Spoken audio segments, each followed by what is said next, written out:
have to go to a call. All right, Betsy, there you are. Do I have you? You do, and I'm delighted to join you.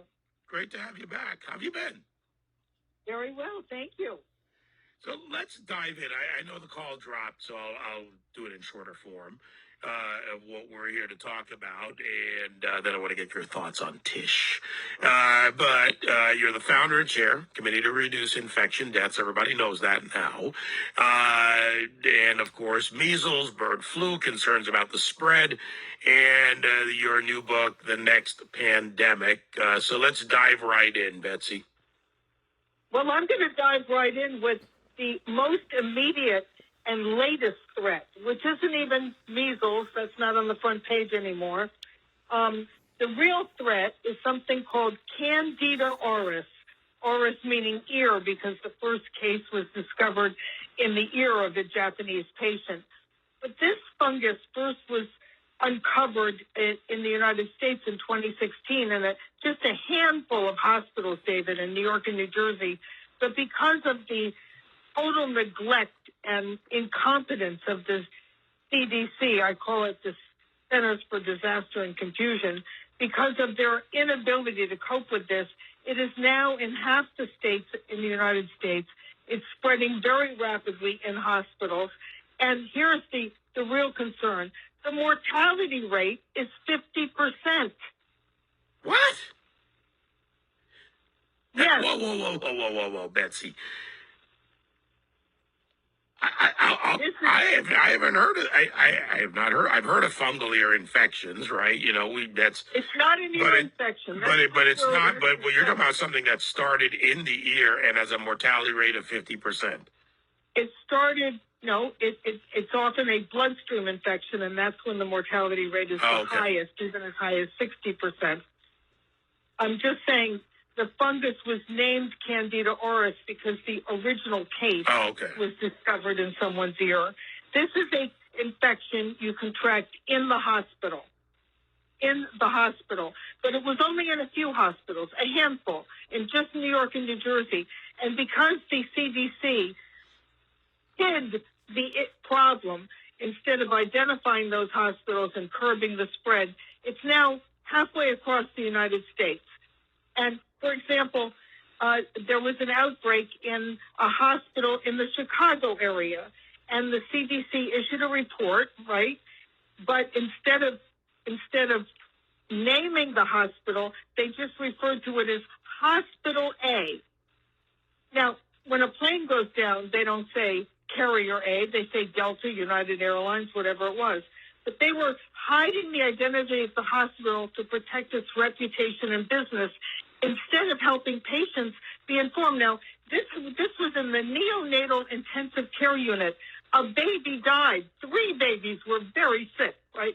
Now, if you were a pregnant woman going into the hospital, wouldn't you want to know which hospital had this terrible infection in the neonatal unit? I mean, again, I learn, and I'm learning as I go along. So what's the, besides obviously the public knowledge of this, what we're doing right here, what needs to be done? Well, also what needs to be done is that hospitals need to be thoroughly cleaned. Now, you'd say, well, that's so basic. But hospitals aren't clean places. And most infections occur because the surfaces in the hospital, the bed rail, the call button, the over-the-bed table, the X-ray table, are invisibly covered in many types of bacteria, or in this case, a fungus. And this fungus is very hard to clean. And amazingly, the CDC has totally ignored new technologies that can clean hospitals very effectively, even while the patient is in the room. They're kind of Luddites over there at the CDC. They'll listen to scientists or people like me who call, but if somebody from a company calls with a new technology, they're told they have to wait for vendor day. Can you imagine? They're so anti-capitalist over there. So I'm hoping that will change. But the fact is we have technologies to defeat very stubborn and lethal germs like Candida auris, and the CDC should be recommending that they be used in hospitals. So where the CDC is today, when I say, and I mean literally today, they have, I believe, now an acting director. Do we have the right Yes. person in place? Is there something being done about this? Well, I was very disappointed that that RFK Jr., who made such superb appointments, really superb appointments to the FDA and to the NIH, he chose people who are iconoclastic, who will change the very nature of how the agency is run. Marty McCaughey, for example, at the FDA, one of my great heroes. He's been a champion of patient safety for 20 years. They didn't do that at the CDC, but we'll see. We'll give it time. Perhaps they will turn this around because the CDC has many, many challenges, not the least of which right now is China. China is playing hardball and is likely to ban the export of all generic drugs and basic medical supplies to the United States, and they supply almost everything. They have a death grip on our medical market. Yeah, something that we desperately need to change as fast as possible. My guest, Betsy McCaughey, former Lieutenant Governor of New York, her book, The Next Pandemic.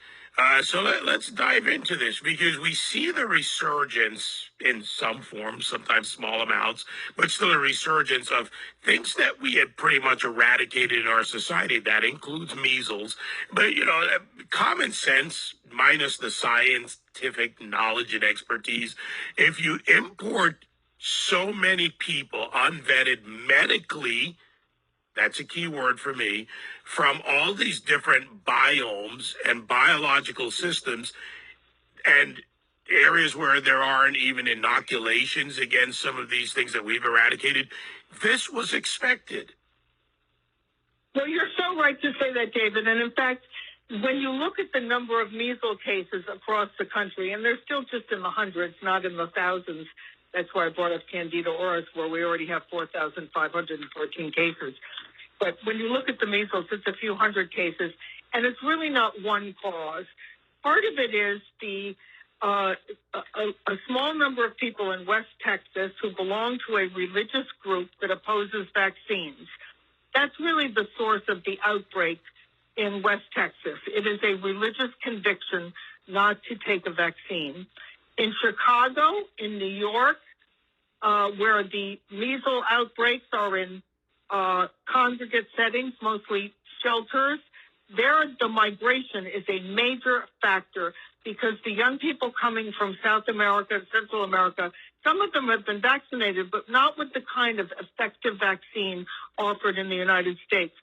So when they try to blame all this on RFK or say that the rate of vaccination within the United States is declining, it is ticked down slightly, but most people still get vaccines. And for everybody listening, if you've had a measles vaccine since 1968, you're okay.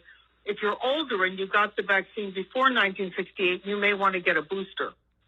All right. Look, I think part of the problem, issue, maybe that's a better word for it, that a lot of people have, is that they're starting to ask more questions. Latent effects, not being anti-vax or pro-vax. A lot of people are just asking questions, and we've gotten to an environment where and I'll use one example, a discussion I've had with Mark Siegel off air to a great degree. Mark and I talk about a lot of things off air, then occasionally on air, is that we don't have, and in this case, some of the pharma industry and the R&D, they don't talk or explain vaccine-resistant members of the population or vaccine-resistant groups in the population, and often including ethnic groups that have different responses or some adverse response.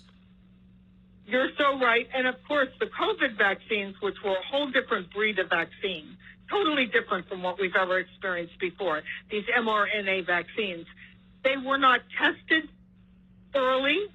We did not see reports of the tests. And so people have every reason to want to ask questions and really be quite suspicious of whether this vaccine is good for them. I know many, many cases in which women's fertility was compromised because of these vaccines. All right, former lieutenant governor. You know I'm setting you up for this one, right?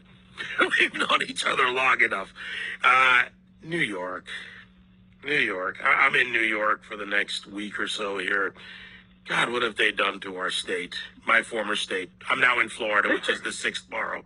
It really is, or the seventh borough. I don't know. It depends on what number you want to put when it comes to Florida. Tish James, you watch this. I know you know this. Turnabout, legal fair play.